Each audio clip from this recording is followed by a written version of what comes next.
Everyone, in this part, we are going to see major fee-based financial service, that is credit rating and portfolio management. There are several kinds of fee-based financial service, but നിങ്ങളുടെ സിലബസിൽ പറഞ്ഞ രണ്ടെണ്ണം മാത്രമാണ് ഇവിടെ discuss ചെയ്യാൻ പോകുന്നത്. So what is fee-based financial service?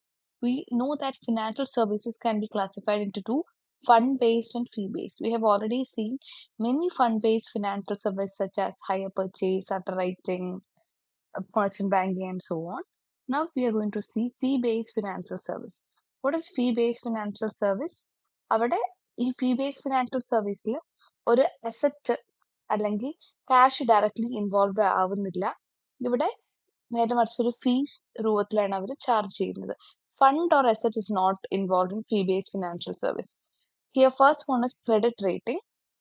Credit rating as the name indicates, നമുക്കറിയാം നമ്മുടെ ഓരോ ഇൻഡിവിജ്വൽസിന്റെയും ക്രെഡിറ്റ് വർത്തിനെസ് നമുക്ക് ഗൂഗിൾ പേ ഒക്കെ നോക്കിയാൽ നമുക്കറിയാം. നമ്മുടെ CIBIL score CIBIL Google Pay നോക്കിയിട്ട് സിബിൽ സ്കോർ നോക്കിയാൽ നിങ്ങൾക്ക് നിങ്ങളുടെ ക്രെഡിറ്റ് വർത്തിനെസ് അറിയാം. ക്രെഡിറ്റ് വർത്തിനെസ് എന്ന് പറഞ്ഞാൽ നമുക്ക് ഒരാൾ ലോണ് തന്നാൽ നമുക്കത് എത്ര പെട്ടെന്ന് തിരിച്ചടയ്ക്കാൻ പറ്റും. ഒരാൾ കടം തന്നാൽ അല്ലെങ്കിൽ ഒരു ഇൻസ്റ്റിറ്റ്യൂഷൻ കടം തന്നാൽ എത്ര വേഗത്തിൽ അത് തിരിച്ചടയ്ക്കാൻ പറ്റും എന്നുള്ളതാണ് ക്രെഡിറ്റ് റേറ്റിംഗ് എന്ന് പറയുന്നത്. അപ്പോൾ ഓരോ ഇൻഡിവിജ്വൽസിന്റെ credit capacity, credit here means കടമെടുക്കുന്നത്, ലോണോ മറ്റോ ആയിട്ട് കടമെടുക്കുന്നത് എത്രത്തോളം തിരിച്ചടയ്ക്കാൻ പറ്റും, എത്ര പെട്ടെന്ന് തിരിച്ചടയ്ക്കാൻ പറ്റും എന്നുള്ളത് അളക്കുന്നതാണ് ക്രെഡിറ്റ് റേറ്റിംഗ്.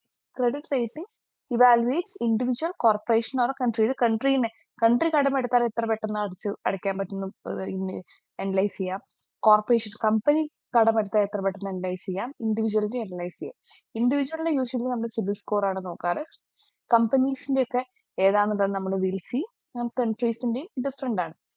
ഇത് ആരാണ് ക്രെഡിറ്റ് റേറ്റിംഗ്? ഇവര് ഇത്ര നല്ലതാണ് അല്ലെങ്കിൽ ഈ കൺട്രി ഇത്ര നല്ലതാണെന്ന് പറയുന്നത് ആരാണ്?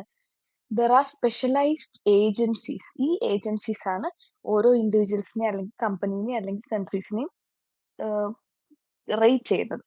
For example CRISIL, Iqra, standard and poor എന്നൊക്കെ പറഞ്ഞ ഒരുപാട് ഏജൻസീസ് ഉണ്ട്. അവരെങ്ങനെ റേറ്റ് ചെയ്യും? അവർ യൂഷ്വലി ഗ്രേഡ് കൊടുക്കും. AAA, BBB, CCC എന്നൊക്കെ പറഞ്ഞിട്ട് അവർ റേറ്റ് കൊടുക്കും. ഓക്കെ, എത്ര പെട്ടെന്ന് അവരുടെ കടം തിരിച്ചടയ്ക്കാൻ പറ്റും എന്നുള്ള ഒരു റേറ്റിംഗ് ആണ് credit rating. Will see its features. It is an independent evaluation. അതായത് റേറ്റിംഗ്സ് തേർഡ് പാർട്ടിയാണ് ഇവിടെ നടത്തുന്നത്. നമുക്ക് അറിയുന്ന ആളോ ഒന്നുമല്ല. നമ്മുടെ പാസ്റ്റ് ഹിസ്റ്ററിക്ക് അനുസരിച്ചാണ് അവർ ചെയ്യുന്നത്. ആൻഡ് പാസ്റ്റ് ഹിസ്റ്ററി അനുസരിച്ചിട്ട് അവർ എന്ത് ചെയ്യും? ഫ്യൂച്ചറിൽ എങ്ങനെയായിരിക്കും എന്നുള്ളത് പ്രിഡിക്റ്റ് ചെയ്യും. ഫോർവേഡ് ലുക്കിംഗ് നേച്ചർ ആണ്. അതുപോലെ തന്നെ എങ്ങനെയാണ് റേറ്റ് ചെയ്യുന്നത്? As we have already scene, symbolic score ആണ് അവിടെ കൊടുക്കുന്നത്. ചിലപ്പോൾ ഗ്രേഡ് ആയിരിക്കും, ചിലപ്പോൾ എന്തായിരിക്കും ഇത്ര 0.7, 0.3 അങ്ങനെ പറയുന്ന ഇതുമായിരിക്കാം. പിന്നെ കണ്ടിന്യൂസ്ലി ഏജൻസീസ് എന്ത് ചെയ്യും? Financial health, past financial health continuous ആയിട്ട് മോണിറ്റർ ചെയ്തിട്ടാണ് അവർ എന്ത് ചെയ്യുന്നത്? ഗ്രേഡ് ചെയ്യുന്നത്. പിന്നെ അവര് ബാലൻസ് ഷീറ്റ് മാത്രമല്ല നോക്കുക. ഒരു കമ്പനീന്റെ കേസിൽ ആ മാനേജ്മെന്റിന്റെ ക്വാളിറ്റി നോക്കും, ഇൻഡസ്ട്രി നോക്കും, പൊളിറ്റിക്കൽ എൻവയോൺമെന്റിൽ അവരെങ്ങനെയാ നോക്കും. So both quantitative and qualitative data are analyzed. And ഇതൊരു ഗൈഡൻസ് മാത്രമാണ്. ഒരിക്കലും ക്രെഡിറ്റ് റേറ്റിംഗ് നമുക്ക് കൂടുതലായിട്ട് റെക്കമെൻഡേഷൻ ആയിട്ട് എടുക്കാൻ പറ്റില്ല. എന്നാൽ ഒരു ഗൈഡൻസ് ആയിട്ട്, ഗൈഡൻസ് ആയിട്ട് എടുക്കാം. അതൊരു ഒപ്പീനിയൻ ആയിട്ട് നമുക്ക് എടുക്കാം. അല്ലാതെ ഇത് ആണ് 100% കറക്റ്റ്, ഇത് മാത്രമേ ഫോളോ ചെയ്യാൻ പറ്റുള്ളൂ എന്നുള്ളതല്ല.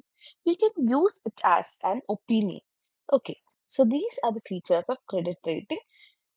And major credit rating agencies in India ഏതൊക്കെയാണ്? CRISIL, that is credit rating and information services of India limited. ഇന്ത്യയുടെ ആദ്യത്തെ ക്രെഡിറ്റ് റേറ്റിംഗ് ഏജൻസിയാണ് ക്രിസിൽ. അത് പ്രൊമോട്ട് ചെയ്തിരിക്കുന്നത് നമുക്കറിയാവുന്ന പോലെ ഒരുപാട് companies like ICICI, UTI, other financial institutions ആണ്. ഇതിന്റെ ഹെഡ് ഓഫീസ് വരുന്നത് മുംബൈയിലാണ്. ഓക്കെ, പിന്നെ വരുന്നത് Iqra, investment information and credit rating agency. It was set up in the year 1991. And ഇത് പ്രൊമോട്ട് ചെയ്യുന്നത് പല കൊമേഴ്ഷ്യൽ ബാങ്ക്സും ഇൻവെസ്റ്റ്മെന്റ് ഇൻസ്റ്റിറ്റ്യൂഷൻസും ഒക്കെയാണ് പ്രൊമോട്ട് ചെയ്യുന്നത്. ആൻഡ് അതിന്റെ ഓഫീസ് ന്യൂഡൽഹിയിലാണ്. ഇതിന്റെ മേജർ ഷെയർ ഹോൾഡർ എന്ന് പറഞ്ഞാൽ മൂഡീസ് ആണ്. മൂഡീസ് ഒക്കെ ഇന്റർനാഷണൽ ക്രെഡിറ്റ് റേറ്റിംഗ് ഏജൻസിയാണ്. അവർക്ക് ഇതിൽ കൂടുതൽ ഷെയർ ഹോൾഡിംഗ് കപ്പാസിറ്റി ഇവർക്ക് ഉണ്ട്. അതുപോലെ തന്നെ സ്റ്റാൻഡേർഡ് ആൻഡ് പുവർ, അതും ഒരു ഇന്റർനാഷണൽ ക്രെഡിറ്റ് റേറ്റിംഗ് ഏജൻസിയാണ്. പത്രമൊക്കെ വായിക്കുമ്പോൾ നമുക്കറിയാം S&P. ഈ S&Pക്ക് ഇതുപോലെ ക്രിസിലിൽ നല്ല സ്റ്റേക്ക് ഉണ്ട്, ഷെയർ ഹോൾഡിംഗ് ഉണ്ട്. പിന്നെയാണ് CARE, credit analysis and research limited. 1993 ഇന്ത്യയിൽ എസ്റ്റാബ്ലിഷ് ചെയ്തതാണ്. Its headquarters is at Mumbai. Next is ONICRA. ONICRA is a private sector agency set up by Onida finance.